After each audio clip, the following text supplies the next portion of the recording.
एकाग्र असलं पाहिजे. लहान सहान गोष्टीत हलतं. आता लहान मुलगी आली, आपलं चित्त हललं. चित्त हललं नाही पाहिजे, चित्त स्थिरावलं पाहिजे. प्रकाश जर हलत असला तर कोणतंही चित्र बरोबर होत नाही. तेव्हा चित्त हे स्थिरावलं पाहिजे. मुख्य म्हणजे चित्त स्थिरावलं पाहिजे आणि त्याला गहनता आली पाहिजे. त्या चित्ताला जेव्हा त्याला गहनता येते आणि गंभीरता येते तेव्हाच ते परिणामकारी होऊ शकतं. त्याला आपण सहयोगात म्हणतो की आपण सामूहिक चेतनेमध्ये जागृत झालो. पण ती सामूहिक चेतना कार्यान्वित होण्यासाठी सर्वप्रथम चित्त हे स्थिरावलं पाहिजे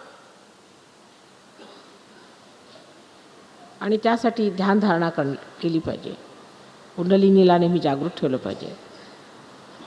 त्याशिवाय आपापसात प्रेम असलं पाहिजे. आपण सर्व सहयोगी आहोत.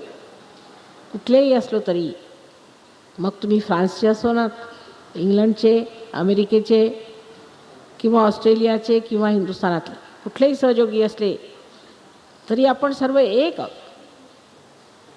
आपले खरे बांधव हे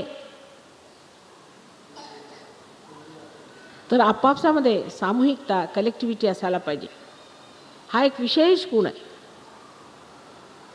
तो आणीबाणीच्या वेळी माणसामध्ये दिसून येतो. पण सौख्यात आणि आनंदात जेव्हा तो येतो तेव्हा म्हटलं पाहिजे की सगळं काही स्वर्गीय झालेलं आहे.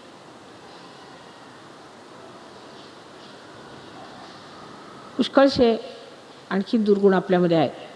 त्यापैकी एक दुर्गुण म्हणजे असा की प्रत्येक गोष्टीचं विश्लेषण करत बसायचं, प्रत्येक गोष्टीवर विचार करायचा. विचार ही एक धारणा आहे. परमेश्वर हे सत्य आहे, तो साक्षात आहे.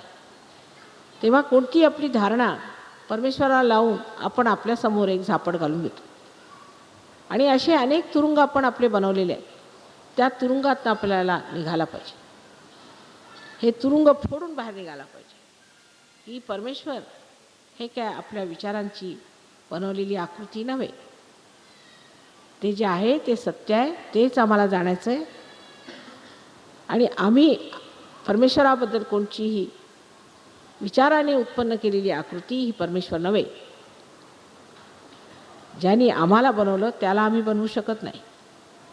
तेव्हा तो जसा आहे ती ओळखण्याची बुद्धी आम्हाला मिळावी अशी सर्वांनी प्रार्थना केली पाहिजे. आता लवकरच मी हिंदुस्थानात येणार आहे, आपल्याला माहिती आहे. आणि इथे येऊन वास्तव्य होणार आहे. आणि ह्या वास्तव्यात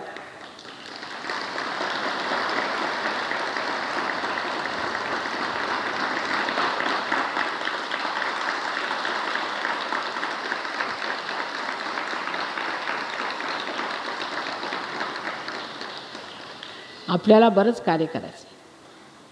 आतापर्यंत मिळवण्याचं कार्य तुम्ही केलं, आता देण्याचं कार्य करायचं आहे. एकजुटीने श्रम पडतील, थोडे बहुत मेहनत करायला पाहिजे. सहयोग हा वाढवलाच पाहिजे. त्याशिवाय अन्य मार्ग नाही.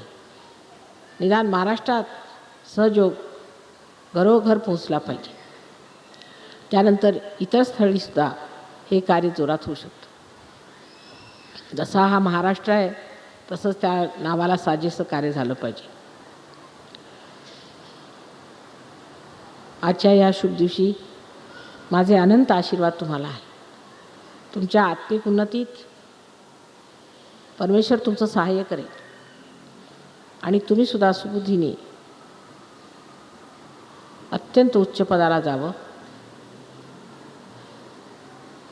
इतकंच नव्हे तर जेवढ्या आमच्या शक्त्या आहेत त्या तुमच्यात स्थापित व्हाव्यात अशी आमची पूर्ण इच्छा आहे.